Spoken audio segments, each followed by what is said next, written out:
So let's get into this because I know that it's a big topic, and I'm going to try and hit some of the high points, and we'll try and answer all the questions we can, and certainly if not, we can look at doing some more.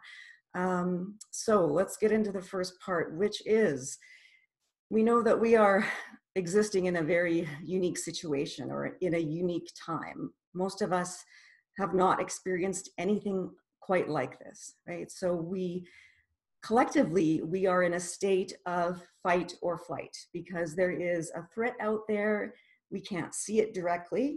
It's reported to us. For some of us, we experience it more directly, but certainly all of our lives have changed as a result. So all of us are in some degree of fight or flight. And this means a bunch of different things, and we'll kind of be referring to this as we go along. But one of the things there is that we are using a lot more of our, what I call our primitive or lizard brain. That's what is responding to the threat, right? That is saying, no, I need to do something. So many of you may be feeling quite keyed up and then later exhausted because your state being activated like this and wanting to do something all the time, you end up burning out much quicker. And of course, it also impacts our ability to communicate with each other, right? Because we are not sometimes using our newer brain, I would say the frontal part of our brain. We revert back to the primitive brain because we are in this state. So we're kind of toggling back and forth, and that can have some negative impacts on our relationships. We are, of course, experiencing a lot of uncertainty. We don't know exactly how this is going to play out. A lot has changed already. We don't know how it's going to impact our future yet. And so we're all going through these ongoing adjustments, right? We are trying to adjust to the situation. Now with horse sport, which we're here to talk about as well, you have some unique losses going on. I mean, certainly athletes all over the world are dealing with their own losses, the games, the competition, certain goals, all of that. But I think for horse sport, we have some different things that are being lost. We did put up a survey, when signing up for this seminar, and I don't think I've got all of your responses here, but it's probably pretty indicative of the rest of the group. And so for most of you, the reasons that you ride are a love of horses was number one. And number two was for a psychological and mental release. So not surprising to me. But what that also tells us is those are major losses for you, right? That have to be dealt with. And also for some of you, there's the social network, there's fitness of both you and your horse that's been compromised and changed. Your competitive goals have been put on hold. And yes, you're just flat out missing your horses. You're missing that connection. And that is, again, one of the special things about horse sports.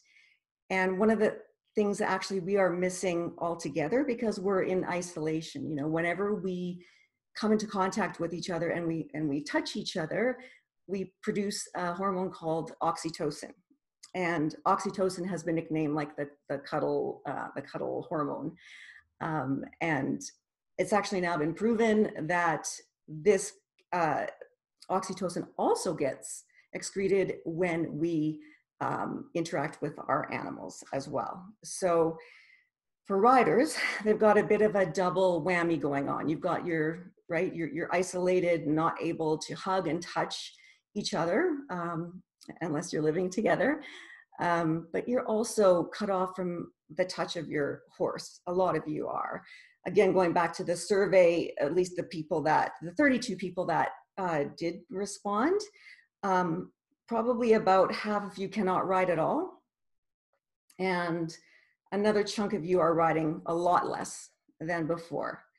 But by and large, you all feel that the measures taken in order to keep us safe have been appropriate and needed, although extremely difficult.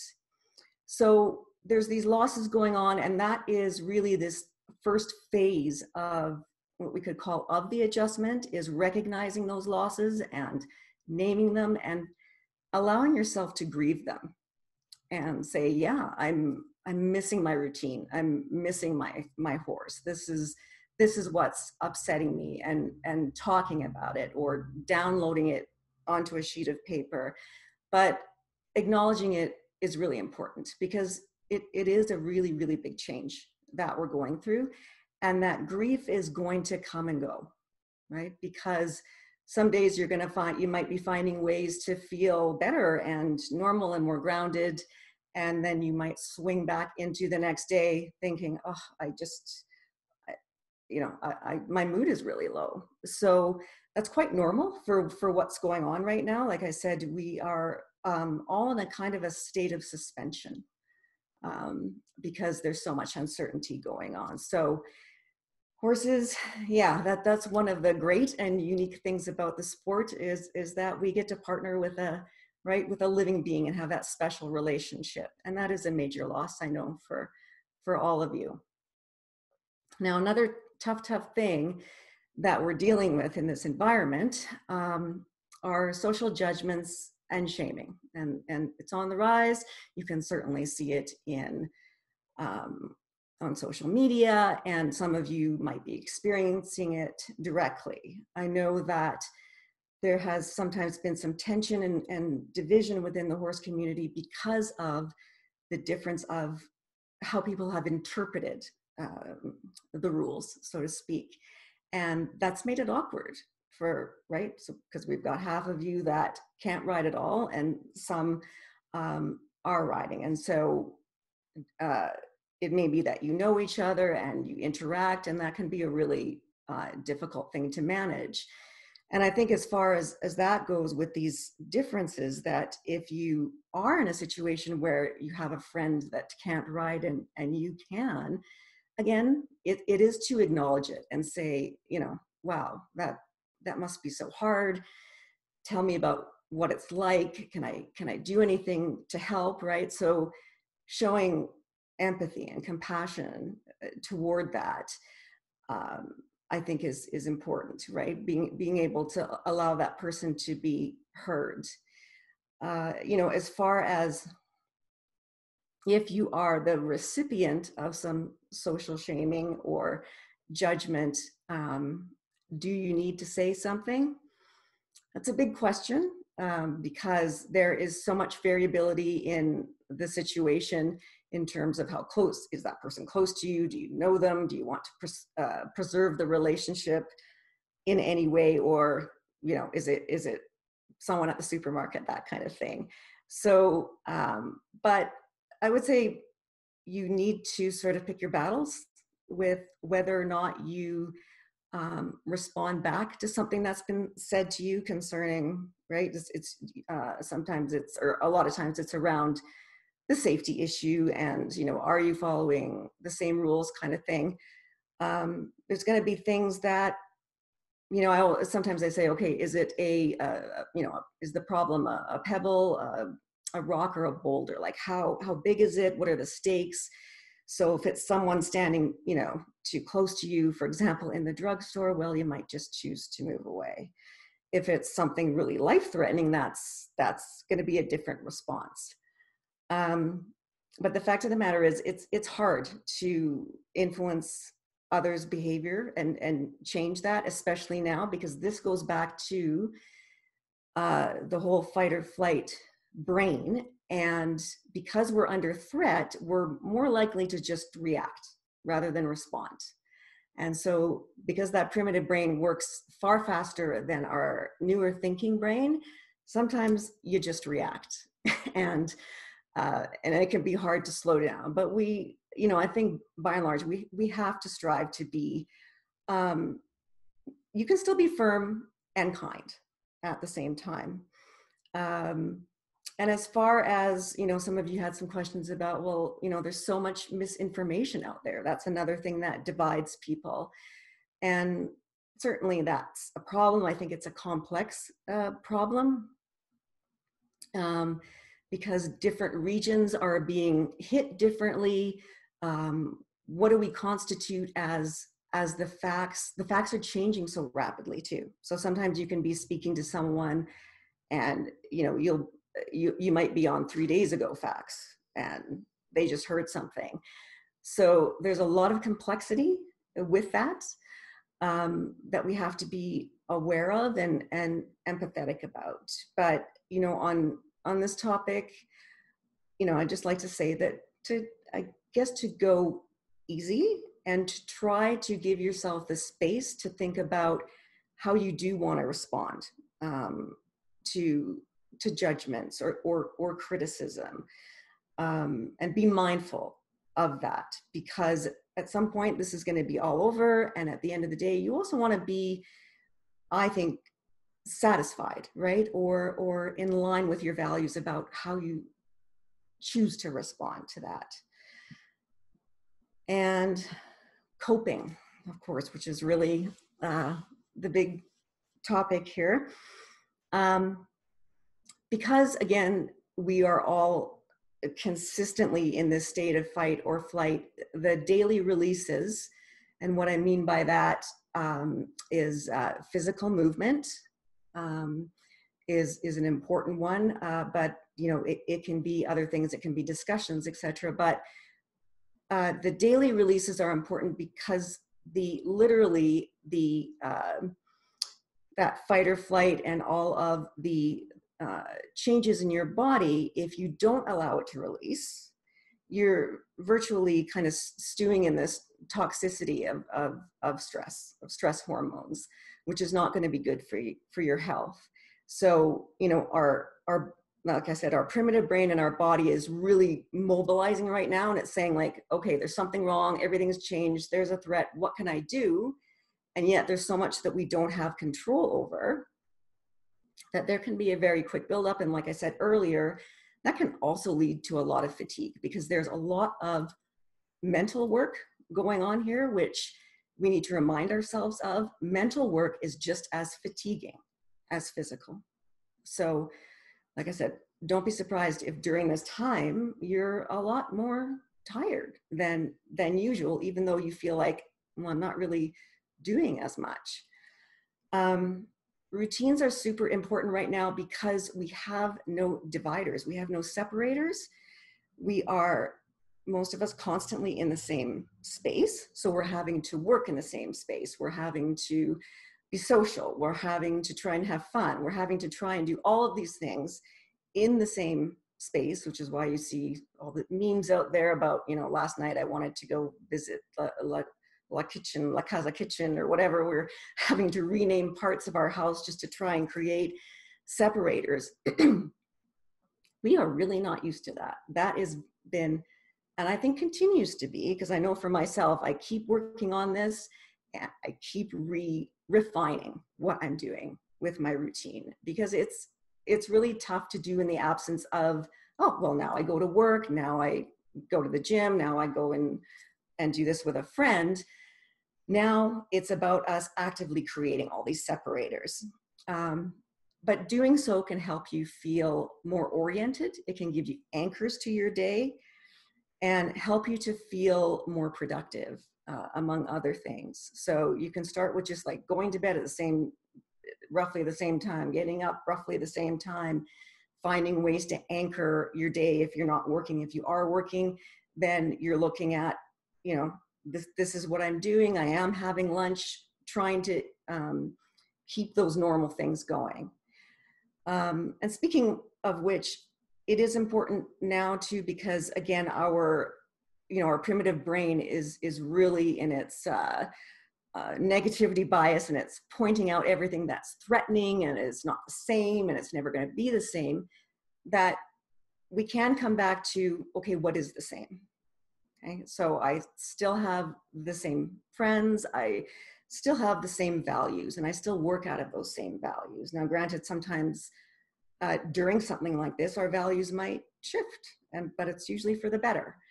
So reminding yourself of what is the same.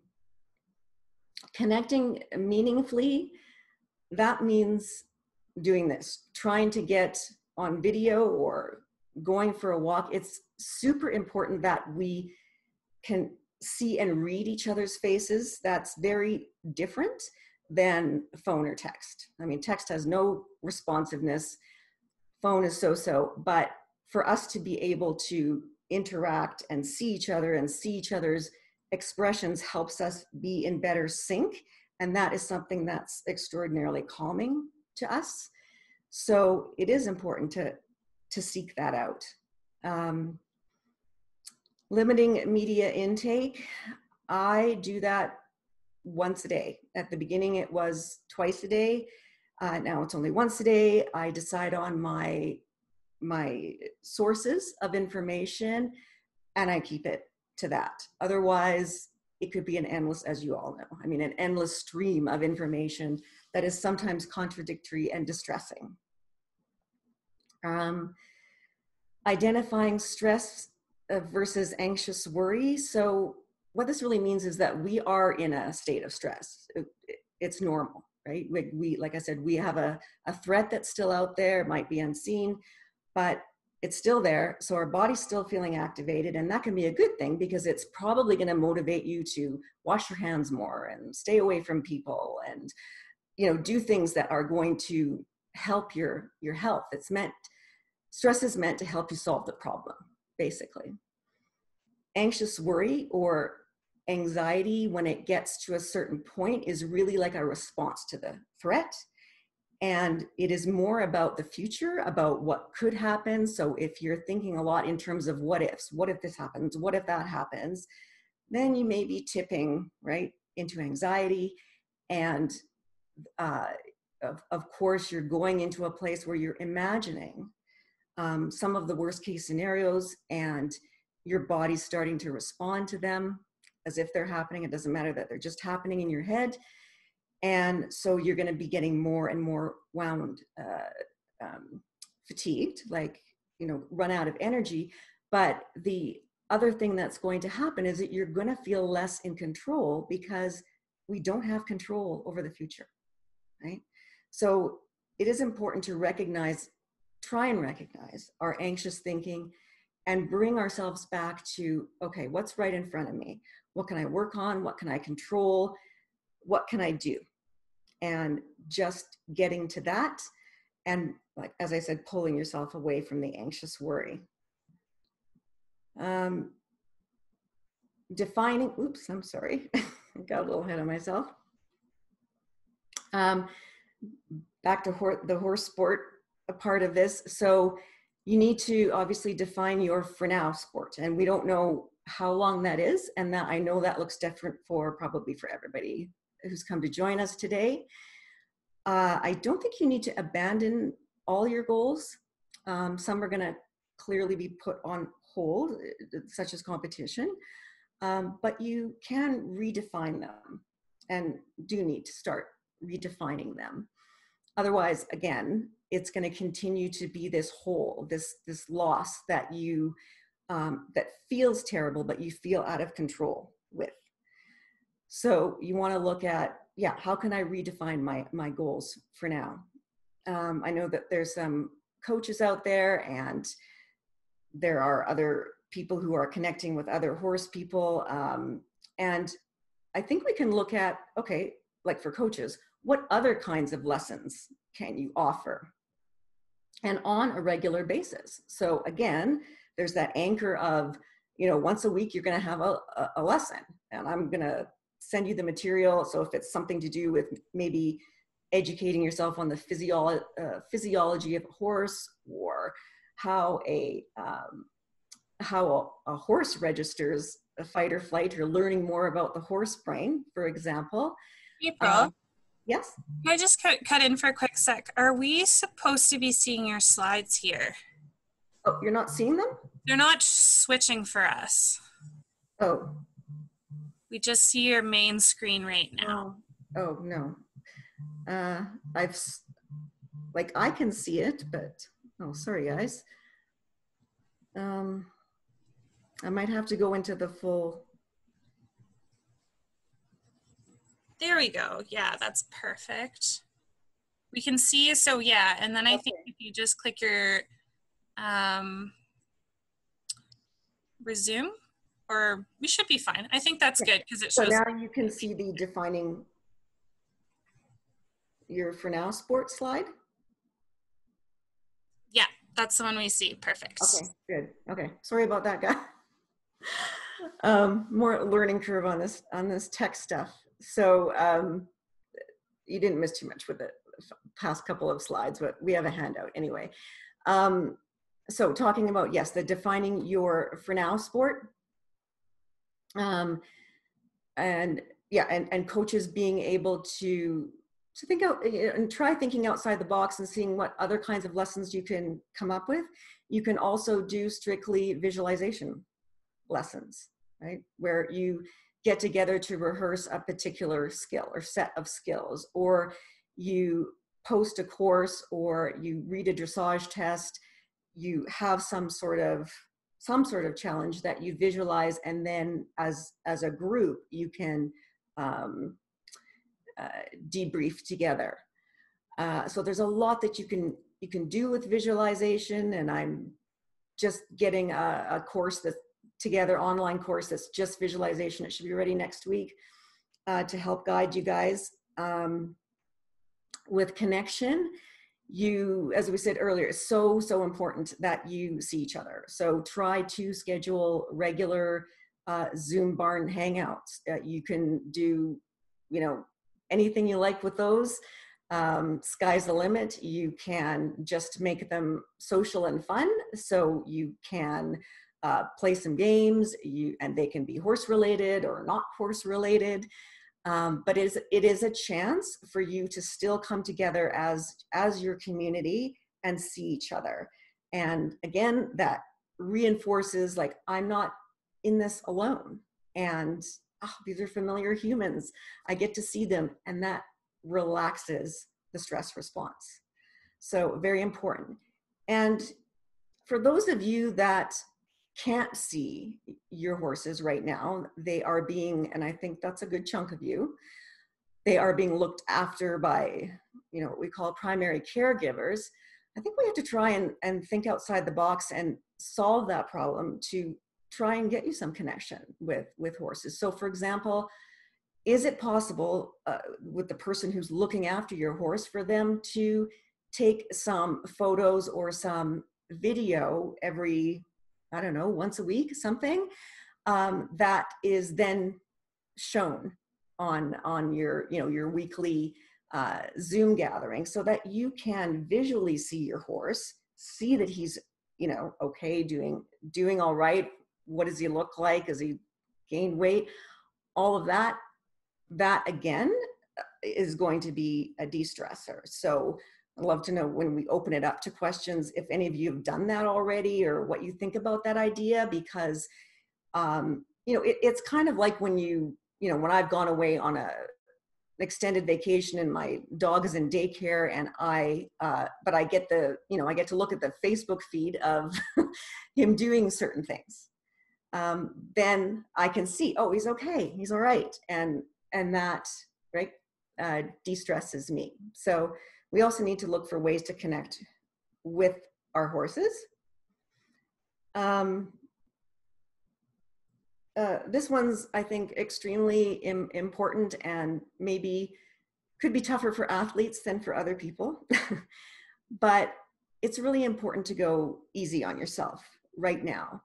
I know that there's a lot of stuff out there that's saying you should learn this, you should do that, how are you going to use this time? And there's even some motivational people out there saying, if you don't use your time for something, then there's something wrong with you. Well, there's nothing wrong with you, because you're living in a time of, like I said, tremendous change and stress, and that's actually not going to make learning that easy. It's going to make it more difficult.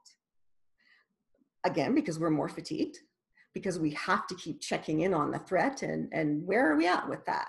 So in terms of, if you want to, like I said here, you don't need to master the violin or like visualize courses, 20 times a day, anything like that. what you choose to do, it's great that you want to learn. Do it in small chunks. Be aware that learning's not going to be as easy right now. It might be quite fatiguing. So do it in small chunks. Realize that you can have and you will have bad days. So everyone that I'm talking to now, horse people, other clients, myself, it's the same, right? Toggling between this place of, oh, okay, today's pretty good. You know, it felt good. I felt satisfied. I did that good thing with my routine. I solved this problem. And then the next day you might feel a little extra tired, or you might have some trigger within your family or something else that brings you right back to, oh, wow, like we're in this unprecedented situation. Where are we going? And I think that's going to happen for a while. And again, it's quite normal. That is a part of our adjustment. We are grieving the old routine. We are trying to find new ways of coping, and we're finding bits and pieces, and then something changes and we have to change again. So there's a lot going on right now. And that's why I say go easy. And it's just not the time for this type A driving approach. You know, I think in our culture, and certainly it's evident in sport, and you know, it helps us to achieve a lot of things. But using that driving mentality, which is like, okay, I'll just, you know, work harder and do more and that'll solve this. Well, here's a situation where that's not going to work, right? There's quite a lot that we don't have control over. And so really we need this last point about, we need new skills. A lot of us, we're going to need to adapt, right? And find out what we need during this time and what's going to help us.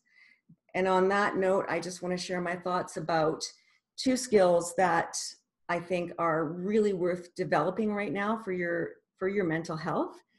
The first is mindfulness. And that is simply the ability to come back to the here and now, to be mindful, to live through our senses. So, for example, probably one of the most popular mindfulness exercise is to do something called like just taking a trip through your senses. So name 5 things that you can see right now.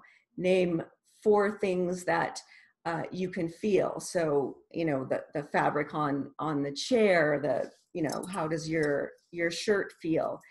3 things that you can hear, and 2 things that you can, which probably did I go through? Like hearing, smell, and then taste. So, you know, if you've got, it might be that you just see if the air has taste, or you take a sip of water and what does that taste like? So bringing yourself back to the here and now, again, is very calming. And it goes hand in hand with this second skill, which is self-compassion, which again, I think in our culture, we could get a lot better at. You know, what is self-compassion? Well, we all know what compassion is, and that is feeling empathy, feeling another person's situation suffering and being moved by that and wanting to help them in some way. So take that and apply it to yourself. And so what that can mean right now is that instead of allowing that judgmental driving voice to be in charge, it's to look at looking into some self-compassion exercises. And I should have included a site, and I can give that to Erin afterwards. I did include a free app for mindfulness. So looking into doing some of those exercises to help yourself apply that kindness and that space to yourself, right? Because right now you want to, it's going to be helpful to your mental health, probably to those around you, if you strive to develop more softness for yourself and being a little bit more forgiving than you normally would. In terms of when to know if you need help, well, I'll hit on three main things here. And the first is your ability to function and to meet obligations is being consistently compromised and causing additional stress. So if ongoing and it's not getting any better, you find that you're not able to manage your kids and other obligations in your life, you're not able to balance all of these things. And your work, you're not focusing very well, and other things are other stressors are starting to show up as a result of that compromise in functioning. That's a good time to talk to someone, to reach out. Secondly, if you find your mood worsening, not improving over time, and we have to keep in mind here that, past experiences with trauma, for those of you who have had those, you may be finding yourself kind of re-triggered or triggered in bigger ways than some other people that you know that haven't experienced trauma in their lives. That's not unusual. So that can be reactivated. And then if you have had past mental health concerns, depression, anxiety, that sort of thing, also, this is a time, obviously, when that can be exacerbated or brought back because of the amount of stress that you're under and the capacity of your system, so to speak. So those are good reasons. And obviously the third is if you are experiencing thoughts of hopelessness, loss of meaning, or suicidal thoughts, you want to tell someone immediately and contact your local distress center. And I've included a way of getting in touch with the distress center and also with accessing some other resources. It's going to be in your handout. But I think on this note, I also want to add that, as athletes, I think you have a lot of skills available to you that maybe you haven't recognized.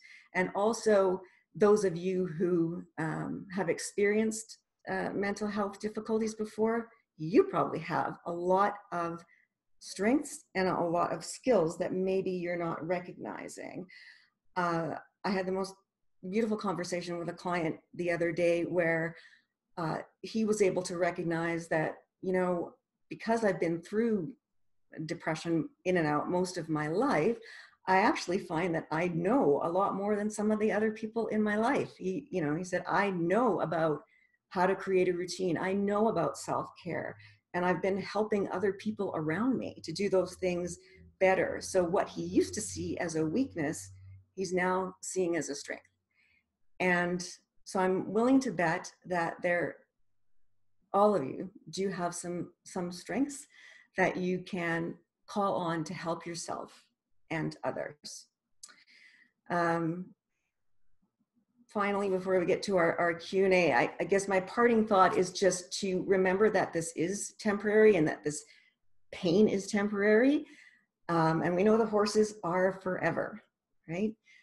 So you will return and your partnership will return. And the best thing that we can do right now is to share this pain and to share our ideas for coping with it and to stay connected.